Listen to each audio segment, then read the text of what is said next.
The law offices of Ron Scholes presents Miller on Sports, the only sports show that keeps you glued to your seat. Everything else is just talk. Now, here's your host, Richard Miller. It's another wonderful day to be alive in the city of Jacksonville, Florida. Welcome on in. It is Miller on Sports on this. Are we saying it's a gorgeous? Is it a perfect? Near perfect. It's still very warm. Friday afternoon, getting you ready for the Labor Day weekend. We won't be here Monday. We'll be back Tuesday right here on 1600 The Beach. It is AM 1600 on your radio dial, 1600thebeach.com. Always brought to you each and every weekday afternoon, 4 to 6 p.m. by the law offices of Ron Scholes. Our website is youhurtwefight.com. And one of their attorneys is always on call 24 hours a day at 1-855-WE-FIGHT, 1-855-WE-FIGHT. They proudly bring you Miller on Sports. For any of your personal injury cases, call the law offices of Ron Scholes today or whenever you need them. We've got a lot going on this Friday afternoon. Preseason football. Jags-Falcons last night down at Everbank Field. It was a perfect night for football. There was light traffic. It was nice weather. Just all around, I think, a solid night for some football. Tough night, though. School night, going into the weekend. First ever, I can't remember. I know there was a road game, I believe, against the 49ers. That was the first home game I can remember that was on a Thursday at 6:30. Definitely a difficult game to make it to for a number of fans, so we'll talk about that and many other topics today. Cut down. NFL teams have to be down to 53. You do have an 8-man practice squad, but cuts have to be made by tonight, 9 o'clock, so you've got about 5 hours left. We'll talk about some of the Jags cuts and what I saw last night in the Falcons-Jags game. Coming up in just a little bit, at about 4:20 or so, we'll talk to Cliff Warren. He is the men's head basketball coach at Jacksonville University. We'll talk to him, what's going on, how his summer's been. Has he relaxed? The team did make a trip. They played 4 games down in the Dominican Republic. So we'll talk about that, reading a CBS Sports story on it. Very fascinating, interesting stuff. We'll discuss that. Football season, the upcoming schedule for the JU Dolphins, and who we should look for. Now, some guys on this roster, maybe some new names or anything. You've got a JUCO guard. You have a freshman coming in. What Cliff Warren wants us to kind of look for the upcoming JU Dolphins season. But really, look at that schedule. You've got non-conference games like Georgia, Miami, South Carolina, Indiana. We'll talk to Cliff Warren in just a little bit right here on Miller on Sports. We do it every Friday. In studio, she is Alexis Kimball. She'll join us at about 4:35. We'll talk to her. It'll be Jags. Final preseason game last night, and every Jag told me last night, we're just ready for the regular season. We are so ready. They felt good about the preseason, but they're ready for real games. Games that count. We'll talk to Alexis in just a little bit about the Jags, about London, about that Friday trade a week ago between the Red Sox and the Dodgers. So Alexis Kimball joins us in about, 25 minutes and some change. At 4:45, if it's anything you want to catch up on, if it's college football, I highly recommend you tune in at 4:45. He is the Heisman pundit. He's a writer as well for CBSSports.com. Chris Houston's going to join us. Check out HeismanPundit.com to keep up with the Heisman race. We'll get a lot of names. I'm assuming that Marcus Lattimore's in the lead right now. That's just it's not a large assumption. It's just maybe it's a gut feeling is what it is. So we'll talk to Chris Houston, a friend of the program. Always fun to catch up with him on this Friday afternoon. At 5:20, it's a racing report with John Vitas. Talk to John about Atlanta this weekend. It is a Sunday night race. 7:30 on ESPN. One more race after this until we get to the chase. So I'll talk to John at 5:20 about Jeff Gordon, Carl Edwards, point standings, all that fun stuff, what we can expect, and hopefully there's not a delay like there was last year. Remember, it was Tropical Storm, I think it was Lee, if I'm not mistaken. So John Vitas at 5:20. I told him last week, if they win the championship, they've got to come back. And what are they doing? They're obliging. Because people listen to Miller on Sports. Believe it or not, if I say something, people usually listen. Believe it or not, Larry, I'm talking to you. Coming up at 5:35, we'll talk to Matt Keeley and most likely Nathan Tate joining me in studio of the championship perfect season Jacksonville Axemen. We'll talk about that season. We'll talk about the game last Saturday, win over Boston. They'll join me in studio, and they're bringing their championship trophy. That's some good stuff right there. Find us on Twitter, Facebook, YouTube, all that fun stuff. It is Miller on Sports. I actually forgot the password to Ustream TV, so we'll catch up with that a little bit later. I have it written down somewhere, but for the life of me, I cannot remember it. A number of notes last night from the Jags game. 77-yarder from Kevin Elliott, touchdown. And that was nice.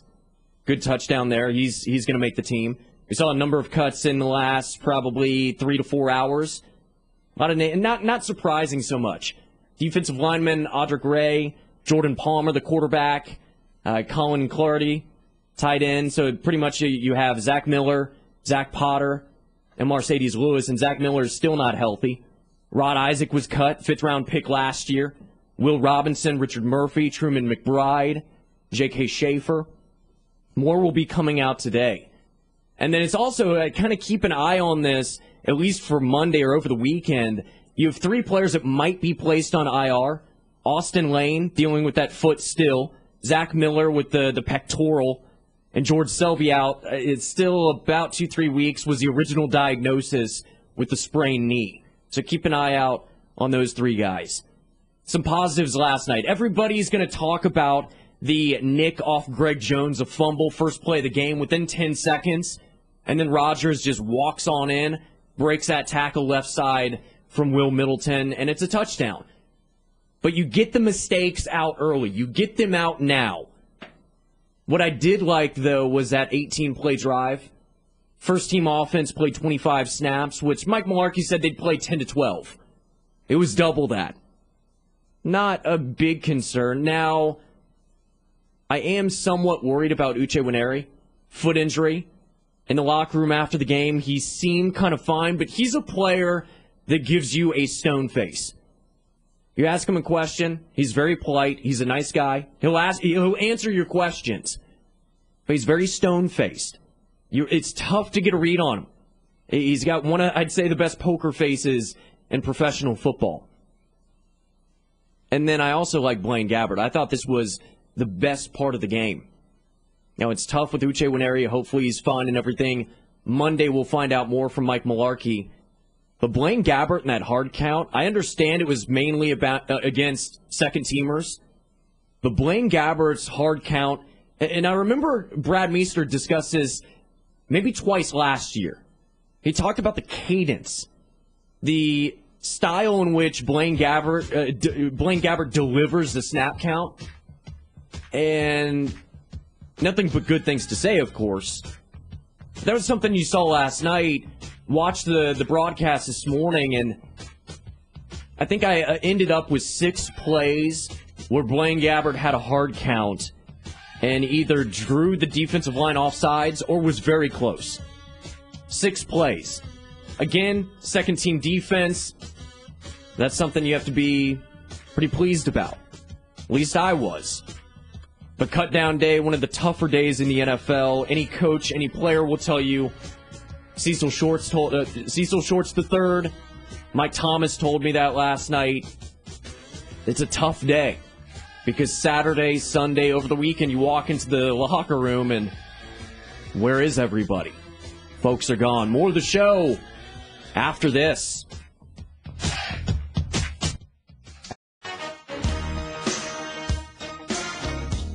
Now, back to Miller on Sports, the show that puts pro in sports. Everything else is just talk. Brought to you by the law offices of Ron Scholes. Still no Ustream TV password in that same grouping. No! Homer, come on now. He's had too much duff on this Friday afternoon. I did realize, Larry, you realize the exact same thing. Pulling up to the station today, every parking lot was free. I saw you at the VIP parking. I'm right there next to you. It was a hop, skip, and not even a jump to the front door of 4190 Belfort Road at the Enterprise Park Building. So that was nice. It is a nice afternoon. Got in a decent workout on the Friday afternoon. I always talk about finishing the week strong. And that's one thing we're trying to do. Also, I guess I need to mention this as well. The Jags won last night. 3-1 on the preseason. It's not a big deal. I was being sarcastic.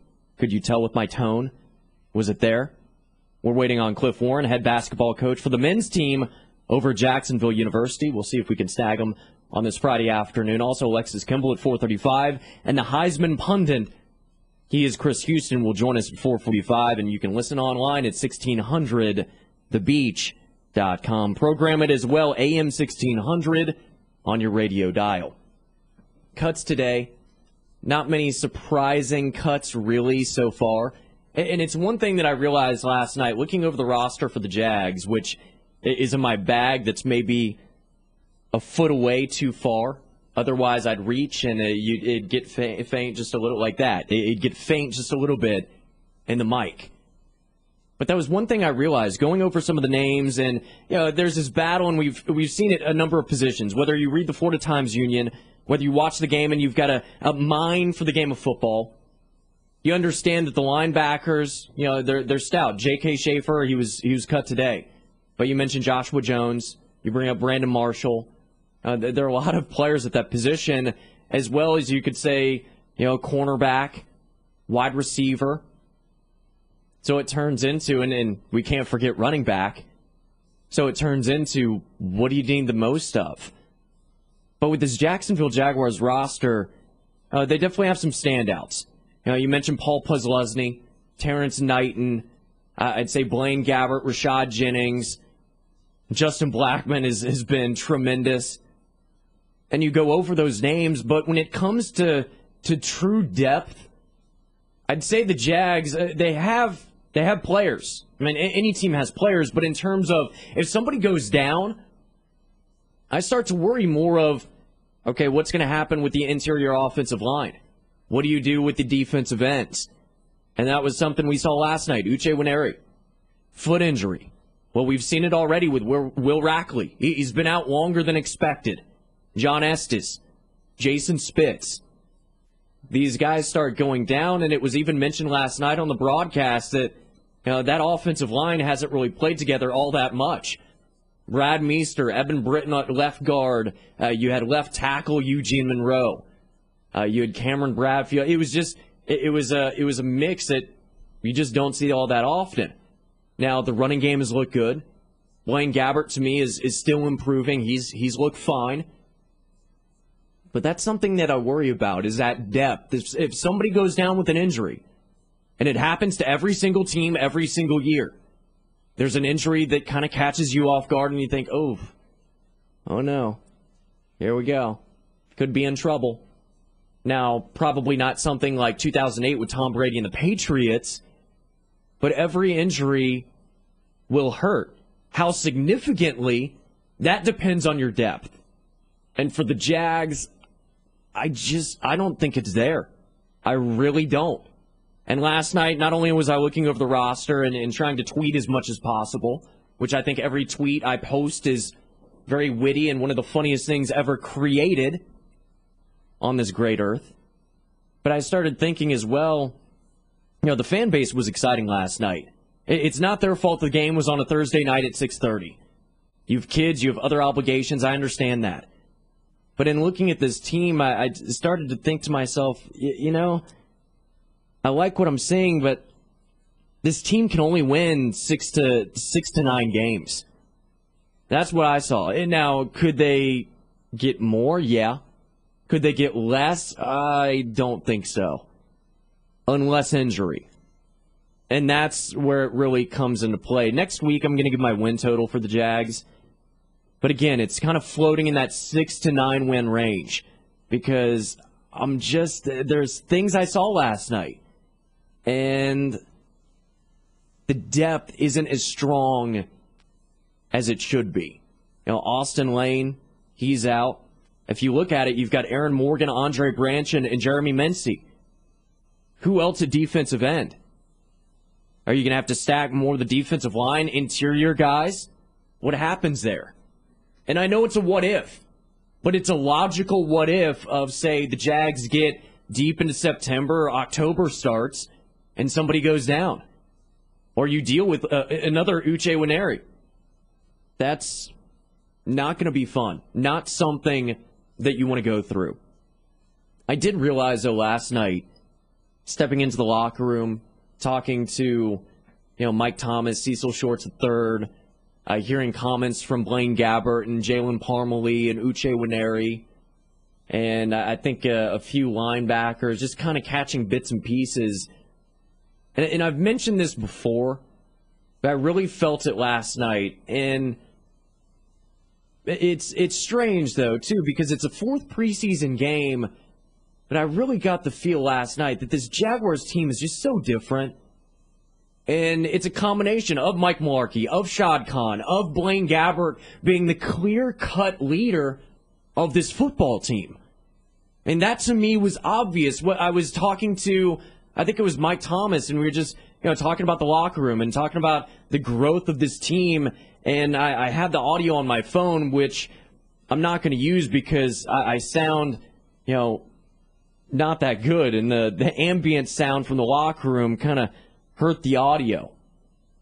But I had a good conversation with Mike Thomas about Blaine Gabbert. He said he's eager right now. I asked, give me one word, give me one phrase to describe Blaine Gabbert in his second year. And he said eager.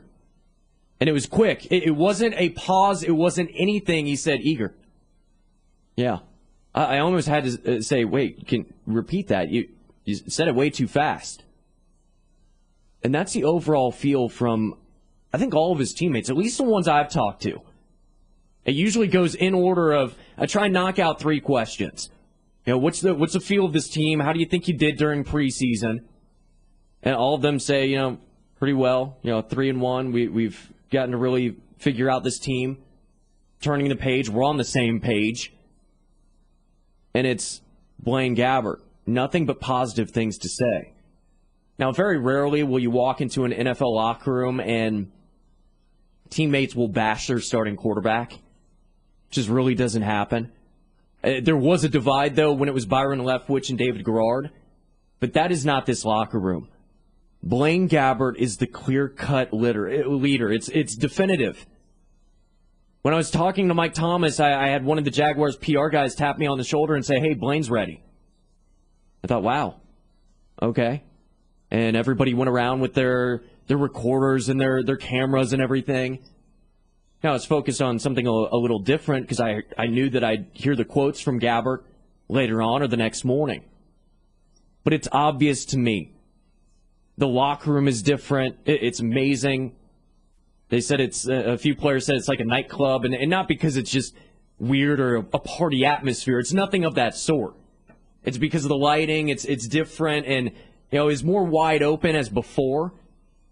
But it's new. It's fresh. And it's the same thing with this team. Everybody has a positive attitude. Now, a lot of that is the preseason. Much like college football, you get going and everybody's saying, oh, yeah, well, here we go, Notre Dame. Here we go, Vanderbilt. Here we go, UCLA. My team is going to go undefeated. We're the best. Bowl game, hip, hip, hurrah. Or hooray. You choose.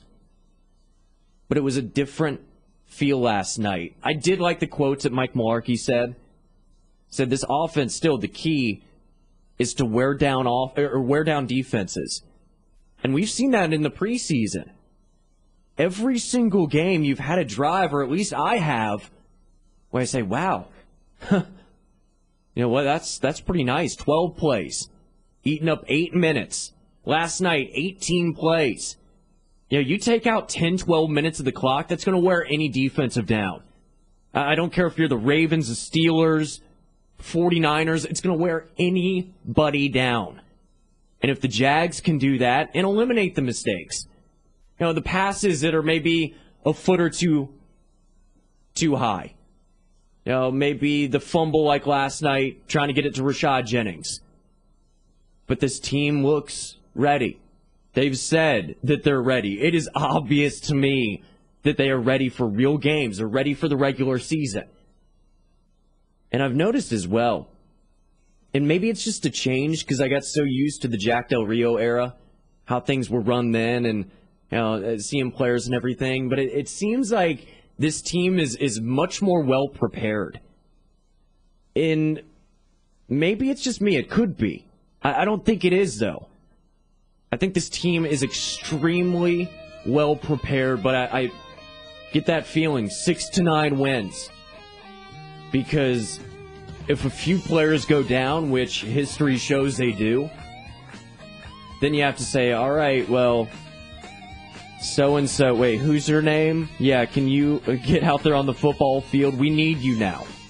We need you badly. If that happens, it could be 6-7 wins for the Jags. I don't think they go less than that. But if they go more than 9 wins, that'll shock me. Coming up, Alexis Kimball in studio right here on 16.